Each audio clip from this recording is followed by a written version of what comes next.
का एक दिन, ठीक है, आषाढ़ का एक दिन। हम लोग पेज नंबर 96 पढ़ते हैं। तो यहाँ आषाढ़ का एक दिन लिखा है। यहाँ पर हम लेखक या कहानीकार भी कहेंगे नाटककार मोहन राकेश। आषाढ़ का एक दिन क्या है? नाटक है। आषाढ़ एक महीना है, इसके 3 अंक में इसी महीने से शुरुआत होती है जो वर्षा काल का आरंभ रहता है। इसीलिए नाटक का नाम अगर शीर्षक की सार्थकता कहें तो नाटक का नाम क्या पड़ा है? आषाढ़ का। इसमें क्या है? कालिदास के जीवन से संबंधित घटनाओं का वर्णन। एक थोड़ी सी काल्पनिक सत्यता नहीं है, ये कोई पौराणिक ऐतिहासिक नहीं है, ये काल्पनिक रूप से समझ करके मोहन राकेश जी ने लिखा है कालिदास से संबंधित। ये सत्यता है कि कालिदास थे, वो महान कवि थे, वो राजा भी बने, उज्जैन भी गए, विक्रमादित्य के दरबारी कवि थे, राजकवि थे, ये भी सत्य है, इसकी प्रमाणिकता है। लेकिन जो जीवन से संबंधित लिखा है, यहाँ पर ये नाटक तैयार किया है मोहन राकेश ने, वो काल्पनिक है। यथार्थ को दिखाते हुए भी, काल्पनिक होते हुए भी उन्होंने जीवन की सच्चाई, जीवन की यथार्थ को बताया है, ये याद रखिएगा। तो कालिदास के जीवन से संबंधित की कहानी है। उनकी प्रेयसी मल्लिका, मल्लिका के बारे में आपने जान लिया, कितना त्याग करती है, बलिदान करती है। कालिदास की प्रतिष्ठा में उसका हाथ है। कालिदास की जो उन्नति होती है उसमें वो अपना जीवन सार्थक मानती है। वो अभी भी प्रतीक्षा कर रही है कि वो आएगा, उससे मिलेगा। जाता है, वहां की राजद्रोहिता प्रेम को मंजेरी से विवाह कर लेता है। फिर भी मल्लिका क्या है? उसका प्रेम यहाँ पर आप लिख सकते हैं कि निस्वार्थ है, निस्वार्थ भावना से ओतप्रोत है। तो प्रेयसी मल्लिका की नियति का चित्रोपम वर्णन है। इसका अर्थ समझ लीजिए। जो मल्लिका की माँ शुरू में समझाती थी कि बेटा ये गलत है, ऐसा ना करो, मेरे विचार से ये अनुचित है, अपने अनुभव के अनुसार अंबिका ने जो समझाया और मल्लिका ने नहीं माना। यहाँ पर आके हम जहाँ पढ़ रहे हैं, देख रहे हैं कि वो सत्य हुआ। मल्लिका को पूरा जीवन इस यज्ञ में होम करना पड़ा, केवल भावना को जो उसने आधार मान लिया कि जीवन के लिए भावना ही सब कुछ होती है। तो इस नाटक के जरिए नाटककार ने अपना उद्देश्य भी आप लोग को बताया है कि जीवन केवल भावना पर आधारित नहीं है। जीवन की कुछ मूलभूत आवश्यकताएं हैं जिसके लिए हमें यथार्थ के धरातल पर आना ही पड़ता है। हम केवल भावना पर चलें तो ये संभव नहीं है, जीवन इससे संभव नहीं है। तो जीवन की यथार्थता का भी चित्रण किया है। यथार्थता कल बता चुके थे, वास्तविकता, जीवन की सच्चाई। जो सच्चाई है, जीवन का मूल्य क्या है, वो पहले दिमाग में रखना चाहिए। पहले वो दिमाग में रखकर उस पर अग्रसर होना चाहिए, अपने पथ प्रशस्त करना चाहिए। तब आप भावना, भावना जीवन को आनंदित करती है, जीवन को आगे बढ़ने के लिए एक सपोर्ट करती है, ठीक है। लेकिन जीवन की यथार्थता भौतिक मूल्य है। भौतिक मूल्य इसके लिए बहुत जरूरी है। भौतिक वस्तुओं के कारण ही हम धरातल पर पैर रखते हैं, ठीक है। कल्पना की उड़ान करेंगे, भावना में बहेंगे तो जीवन सार्थक नहीं होगा। आनंदित होगा, रस मिलेगा, लेकिन सार्थक नहीं होगा। हमें कुछ मूलभूत आवश्यक चीजें चाहिए, ठीक है। अच्छा, दूसरा है चाक्षुष बिंब का प्रयोग। एक शैली हम आपको बताए थे कि भाषा क्या है, शैली। शैली में हमने बताया कि चित्रात्मक भी होती है, ये बताया था, विचारात्मक, निबंधात्मक, इस तरह से होती है। तो शैली में हम लिख सकते हैं कि नाटककार ने जो शैली लिखी है, ये देखिए, ये शब्द याद रखिएगा। अब साहित्यिक भाषा पढ़ रहे हैं, सरल भाषा में आप लिखेंगे तो वो नहीं चलेगा। अब जन साधारण हम लोग आपस में जो बोलते हैं, ऐसा अगर साहित्यिक भाषा एग्जाम में लिखेंगे तो उन अंक जो मिलने चाहिए वो नहीं मिलेंगे। और ज्यादातर 12th में आकर के जो बोर्ड का एग्जाम होता है, इसी साधारण भाषा के कारण नंबर कटता है।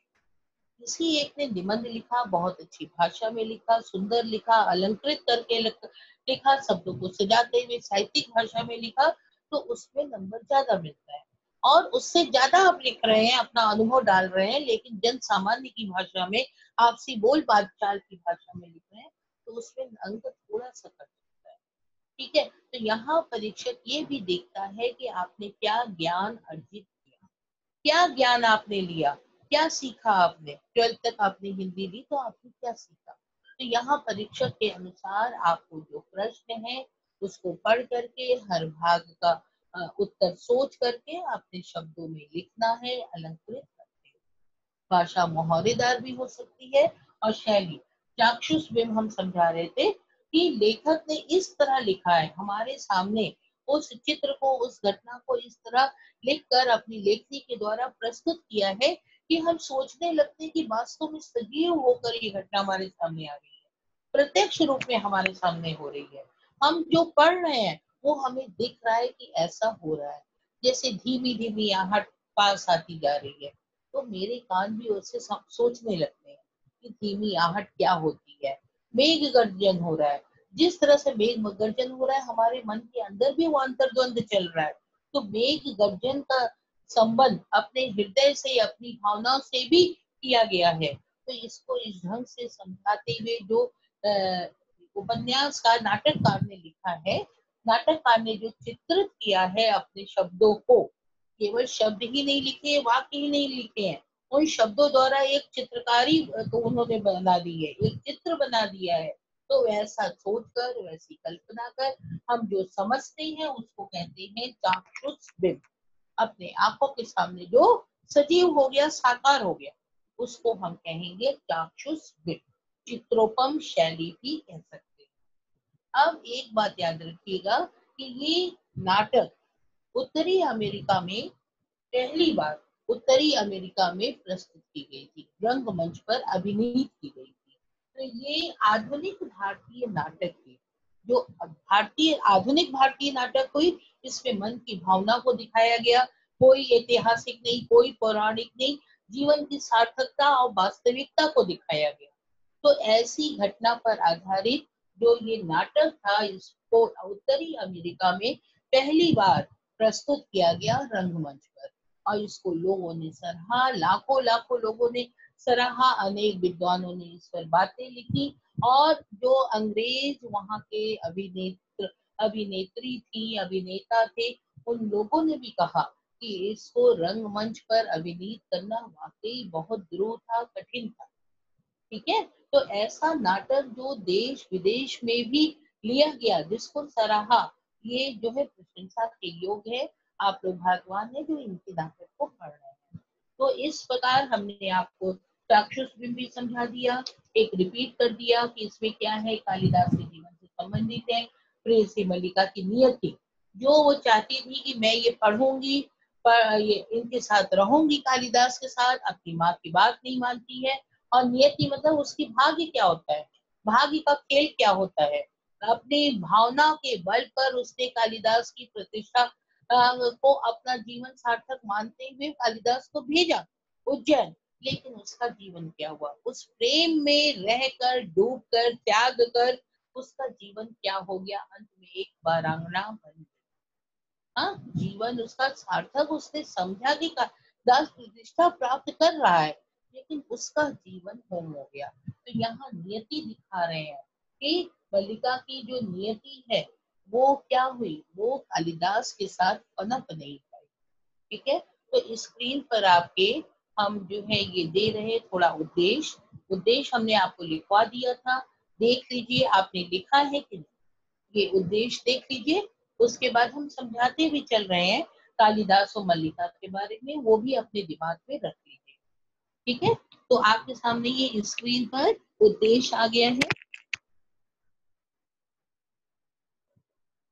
चाक्षुष बिंब फिर से समझ लीजिए, ऐसी रचना जिसे पढ़कर प्रतीत हो, जिसे जब हम नाटक या कोई भी रचना, सृष्टि, कोई भी ऐसी सृजन सृजन जो है, उसको जब हम पढ़ते हैं तो क्या होता है, ऐसा अनुभव होता है, ऐसा प्रतीत होता है कि ये चीज हमारे सामने हो रही है, कल्पना में हम उसे सजीव साकार पाते हैं।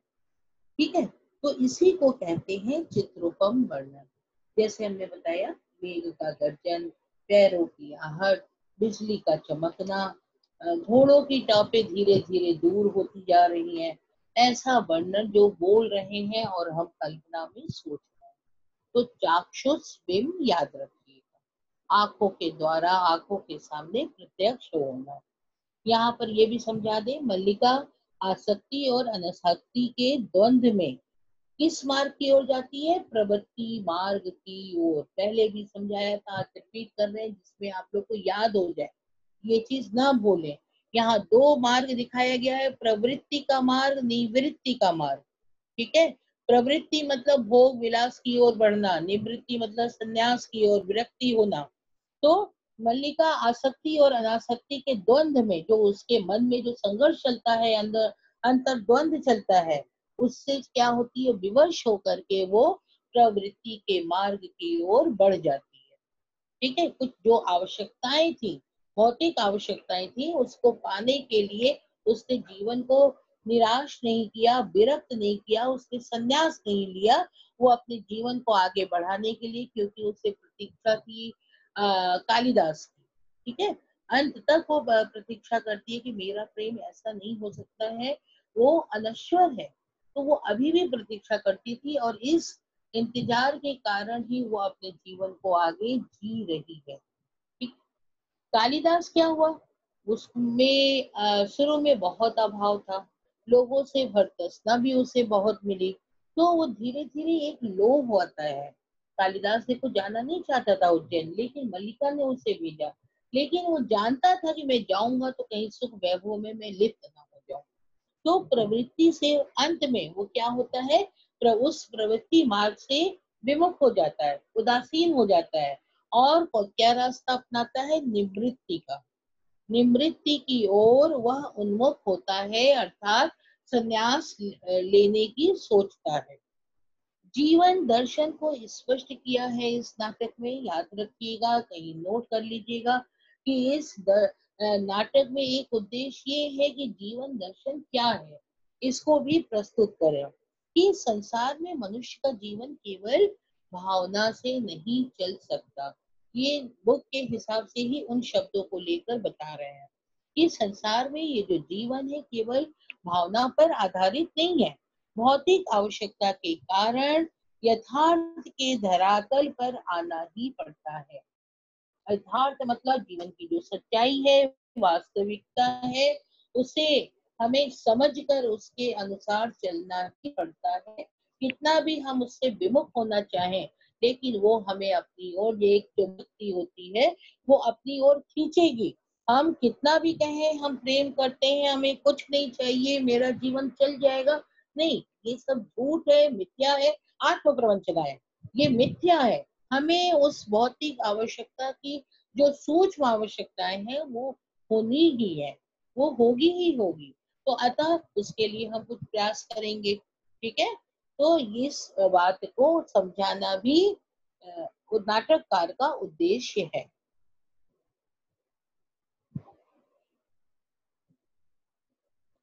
अब आषाढ़ का एक दिन हम आगे पढ़ा रहे हैं, कल कहा पहले जहाँ छूटा था उसके आगे। ठीक है, तो स्टार्ट करते हैं,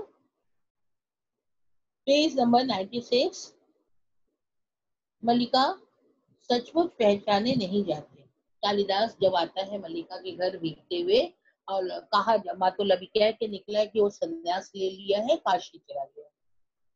तो यहाँ पर जो है मल्लिका कालिदास को देख करके थका हारा आया है, फटेहाल है, तो कह रहा है कि तुम तो पहचाने नहीं जा रहे हो। कालिदास क्षणभर उसे देखता है, फिर उठकर झरोखे के पास चला जाता है। कालिदास, और तुम ही कहाँ पहचानी जाती हो, यह घर भी कितना बदल गया है, और मैं आशा कर रहा था कि सब कुछ वैसा ही होगा, क्यों का त्यों, यथा स्थान पर कुछ भी तो यथा स्थान नहीं है। मान लीजिए कहीं हम जा रहे हैं, तो मेरे नजरों में, मेरी दृष्टि में वो चित्र सा बना हुआ है कि यहाँ सोफा है, यहाँ पलंग है, ये कुंभ रखा है, यहाँ रसोई है, और मल्लिका कैसी है, कैसे सुंदर रूप में जो हमें दिखती थी, तो वो सब कालिदास की आंखों में है। और यहाँ आके वो सब में परिवर्तन पाता है। उस प्रकोष्ठ में जो जो चीजें हैं, चाहे वस्तु हो चाहे मल्लिका हो, सब में वो बदलाव पाता है। सभी कुछ बदल दिया है। मल्लिका, मैंने नहीं बदला। कालिदास उसकी ओर देखता है, फिर टहलने लगता है।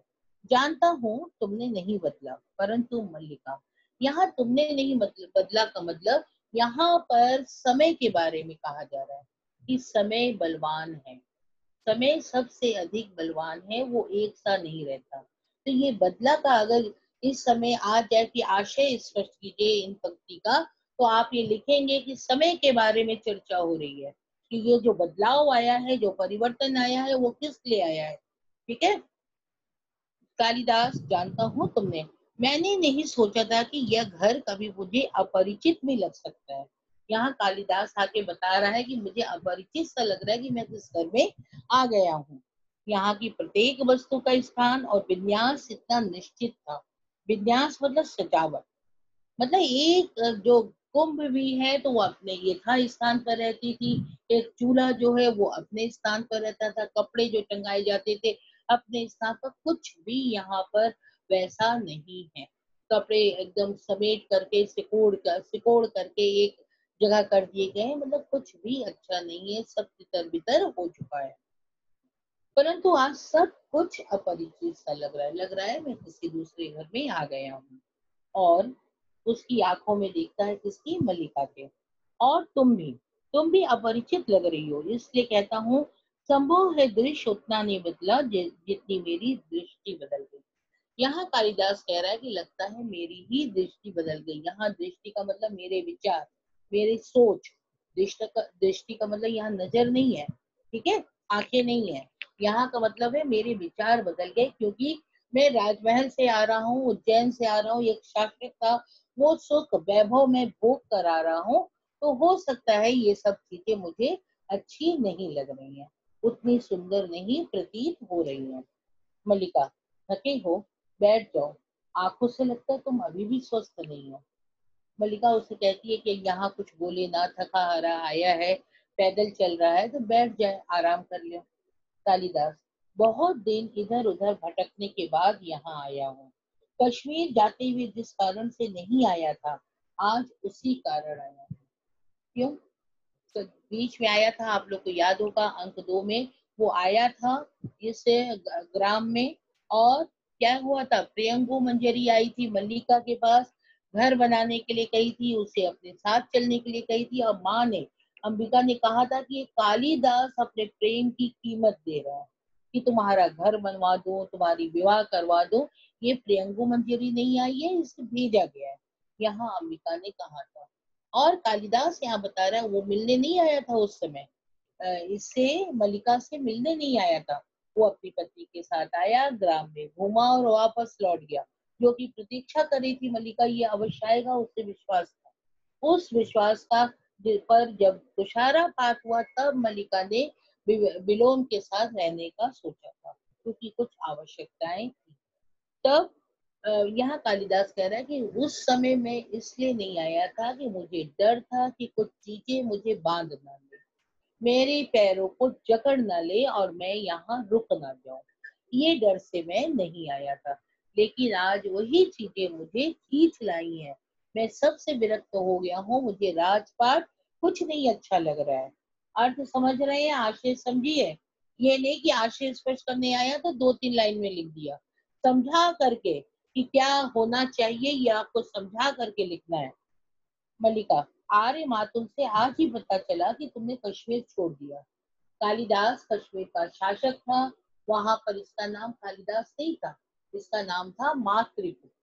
तो जब विरक्ति हो गई इन सब से, वो संन्यास ले लिया, तो लोगों ने कहा कि वो काशी चला गया। लेकिन एक आकर्षण, एक बंधन उसको यहाँ पर खींच लाया, कालिदास को मल्लिका के घर।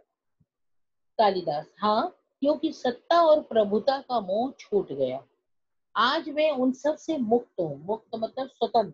मैं उन सब से स्वतंत्र हो चुका हूँ जो बरसों से मुझे कसता रहा है। कश्मीर के लोग समझते हैं मैंने संन्यास ले लिया। कश्मीर, वो कालिदास जानता है कि वहाँ की जो प्रजा है क्या समझती है। संन्यास ले लिया है राजा ने, वहाँ के शासक ने, मातृगुप्त ने। परंतु मैंने संन्यास नहीं लिया, मैं केवल मातृगुप्त के कलेवर से मुक्त हुआ हूँ। अंडरलाइन कर लीजिए। कालिदास कश्मीर का शासक बन के उसका नाम मात्रगुप्त बन गया। कलेवर मतलब शरीर, देह। तो मतलब जो मात्रगुप्त नाम का जो वो शरीर था कश्मीर में, मैं उससे मुक्त हुआ हूँ। मात्रगुप्त नाम की जो संज्ञा मिल गई थी मुझे, मैं उससे मुक्त हो गया हूँ। मैं वापस अपने कलेवर में, मतलब वही कवि वाला, वही कालिदास, वही छोटे से पर्वतीय ग्राम का मैं व्यक्ति, जिससे पुनः कालिदास के कलेवर में जी सकूं। समझ में आ गया कि इस ढंग से मैं उससे मुक्त होकर के मैं चाहता हूँ पुनः अपने उसी अतीत में जाऊं, मैं उस ढंग से रहने लगूं। एक आकर्षण सदा मुझे उस सूत्रों की ओर खींचता था जिसे तोड़कर मैं यहाँ से नहीं गया। एक आकर्षण कौन उस सूत्र की ओर खींचता था? कौन? यहाँ एक एक वस्तु जो आत्मीयता थी वो यहाँ से जाकर मुझे कहीं नहीं मिली। कौन आकर्षण था?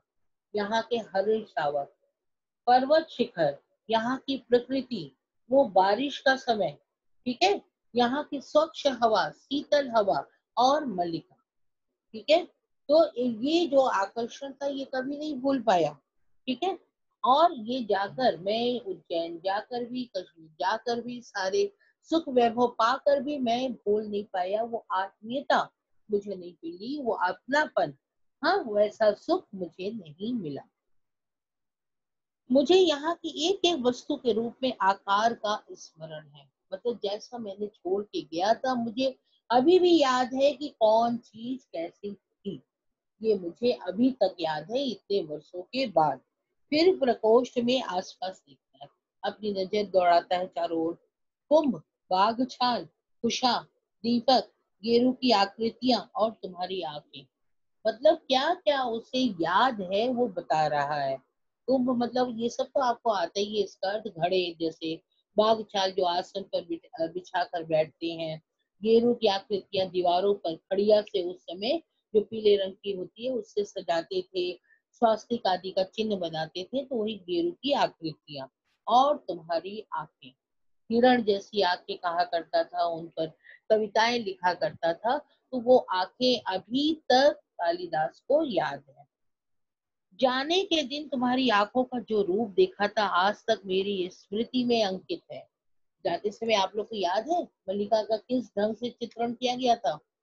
आंखों में आंसू आ रहे थे, वो टपकने चाह रहे थे, उमड़ उमड़ कर बाहर निकलने चाह रहे थे, लेकिन मल्लिका पलके झपका करके अपने उन आंसुओं को रोक रही थी और कालिदास को कह रही थी तुम जाओ, तुम्हारे भविष्य का सवाल है, तुम्हारे जीवन का सवाल है। तो आज भी वो दिन, वो आंखें, जो मल्लिका आंखों से कालिदास को समझाना चाहती थी, वो कालिदास को याद है। ये बता रहा है मल्लिका को। मैं अपने को विश्वास दिलाता रहा हूँ कि कभी भी लौट कर आऊं सब कुछ यहाँ ऐसा ही हो।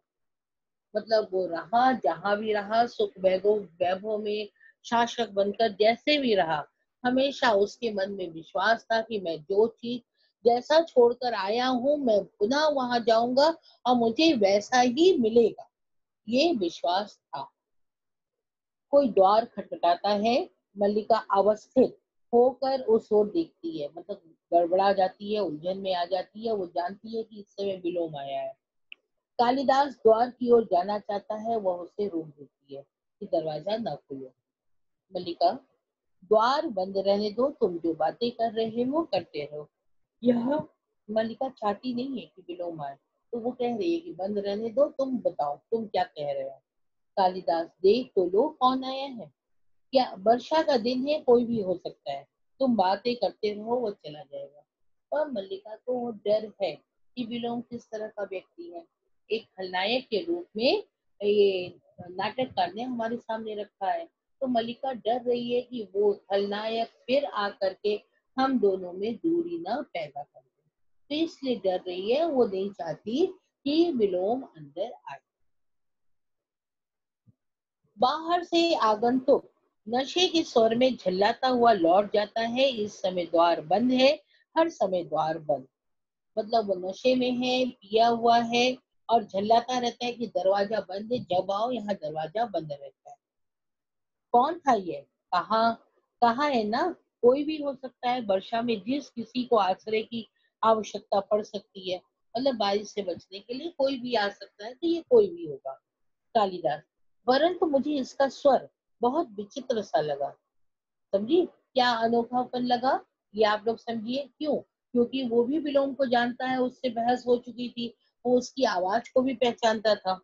मल्लिका, तुम यहाँ के संबंध में बात कर रहे थे। मल्लिका बात टालना चाहती है। कालिदास, लगा जैसे इस स्वर को पहचानता हूँ। कालिदास अभी भी पहचान मतलब उसी में लगा है, उसी ओर ध्यान है कि कौन आया था बाहर। जैसे यहाँ की हर वस्तु की तरह यह भी किसी परिचित स्वर का बदला हुआ रूप। नशे में है, लड़खड़ाता हुआ स्वर है, पर हमें लग रहा है कि ये कोई परिचित है। ऐसा अनजान आदमी नहीं है कि आश्रय लेने के लिए, वर्षा से बचने के लिए यहाँ आ गया। तुम थके हुए हो और अस्वस्थ हो, बैठ कर बातें करो। मल्लिका समझाती है, उन बातों पर ध्यान न देने को कहती है। कालिदास एक निश्वास छोड़कर आसन पर बैठ जाता है, लंबी सांस लेता है और छोड़ करके आसन पर बैठ जाता है। मल्लिका घुटनों पर बाहें रखकर कुछ दूर नीचे बैठ जाती है, मतलब जमीन पर बैठ जाती है। मैंने बहुत बार अपने संबंध में सोचा है मल्लिका, और हर बार इस निष्कर्ष पर पहुंचा हूँ कि अंबिका ठीक कहती। यहाँ पर कालिदास माँ को याद कर रहा है, मल्लिका की माँ को। अंबिका क्यों नफरत करती थी कालिदास से? स्पष्ट उसने बताया भी था कि कालिदास तुमको छल कर रहा है। वो वास्तव में प्रेम नहीं है, वो जाएगा बदल जाएगा। वो क्यों नहीं विवाह कर रहा है? अब बताता है कि अभाव के कारण विवाह नहीं कर रहा है, लेकिन जब सुख वैभव मिलेगा तब भी वो विवाह नहीं करेगा, वो बदल जाएगा। तो जैसा अंबिका ने कहा, वाकई वो सत्य था। अंबिका मुझे अच्छी तरह जानती थी।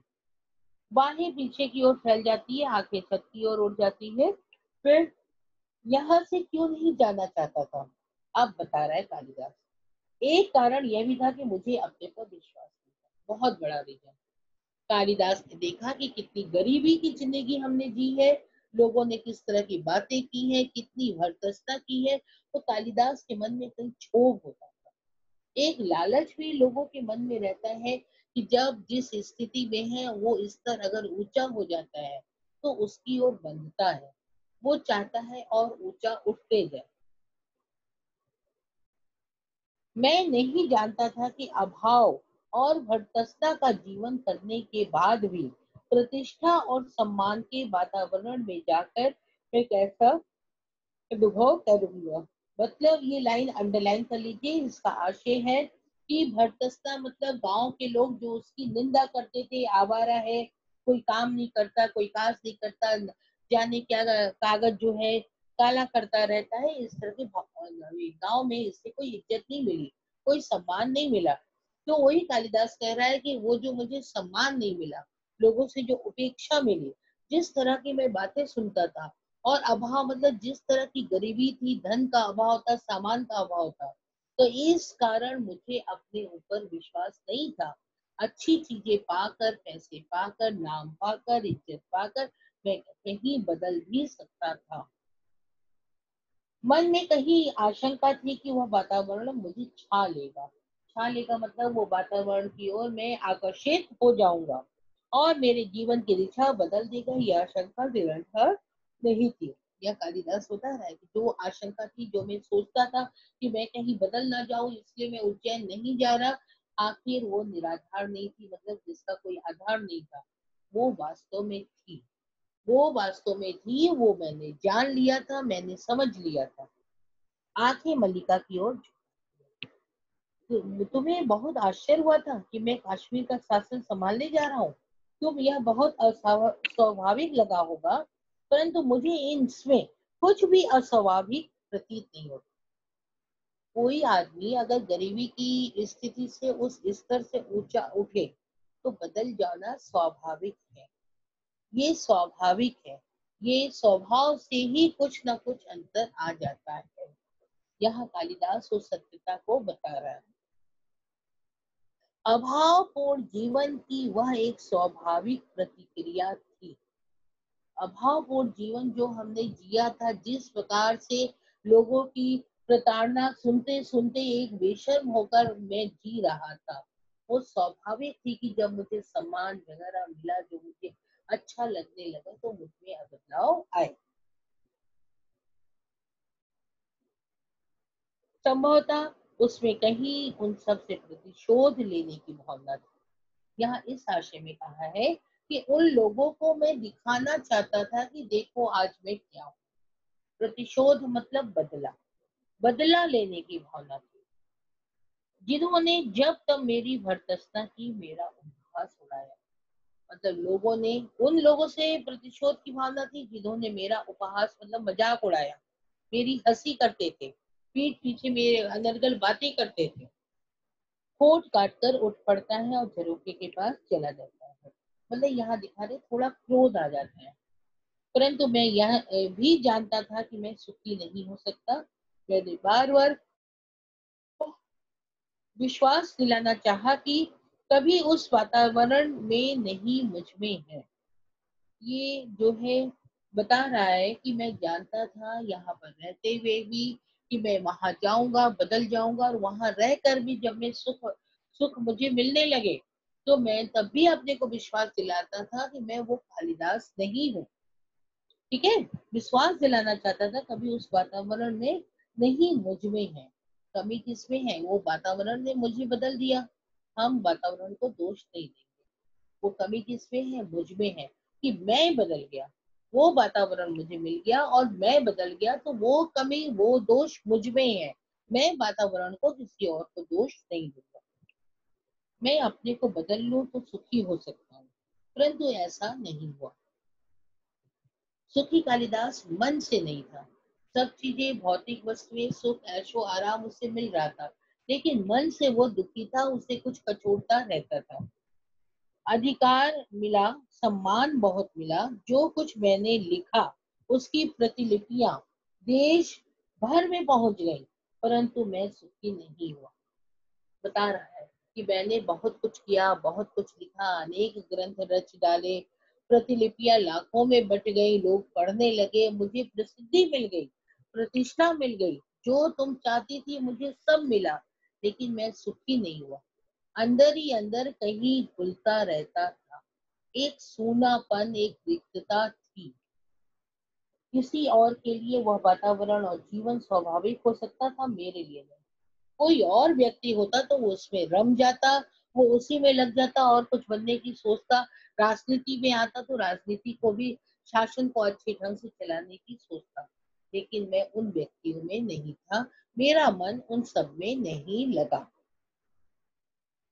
एक राज्याधिकारी का कार्य क्षेत्र, अंडरलाइन कीजिए, एक राज्याधिकारी का कार्य क्षेत्र मेरे कार्य क्षेत्र से भिन्न था। मेरा कार्य क्षेत्र क्या था? कविता लिखना, सृजन करना।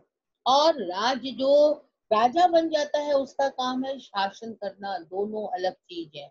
एक में कोमल भावनाएं होती हैं, और जो शासन करते हैं उसमें दिमाग, दिमाग की आवश्यकता होती है, उचित निर्णय लेने की आवश्यकता होती है।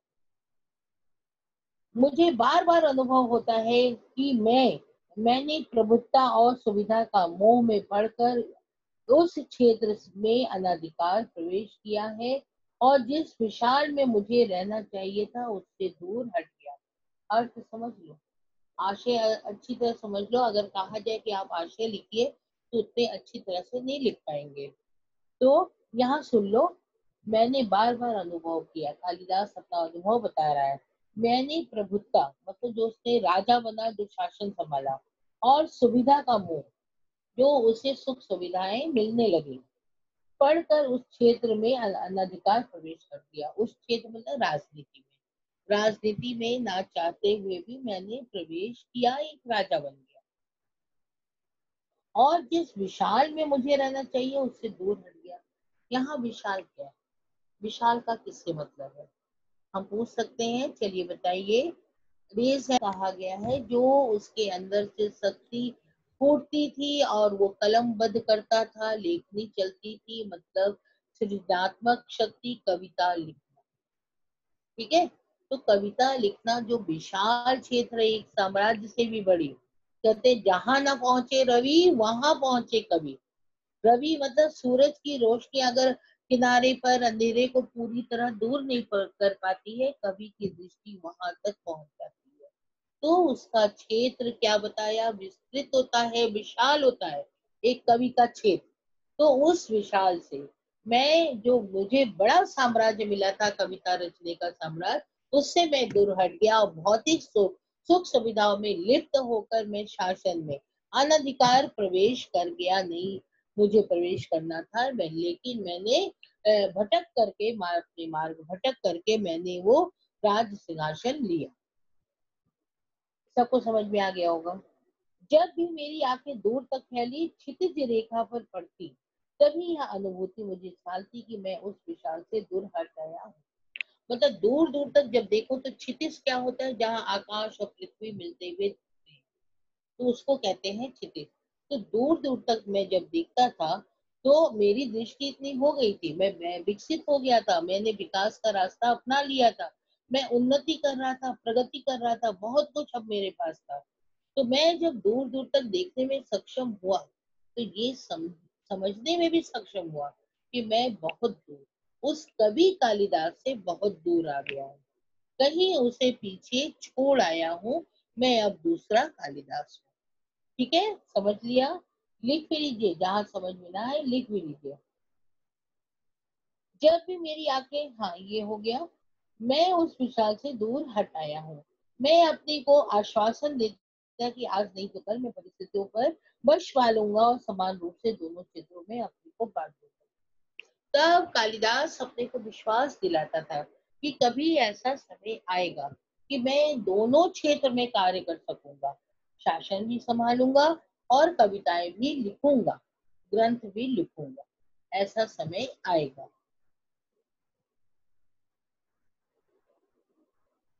समान रूप से दोनों क्षेत्रों में बांट लूंगा, परंतु मैं स्वयं ही परिस्थितियों के हाथों बनता रहा, चालित होता रहा, मतलब मुझे कठपुतली की तरह समय ने नचाया।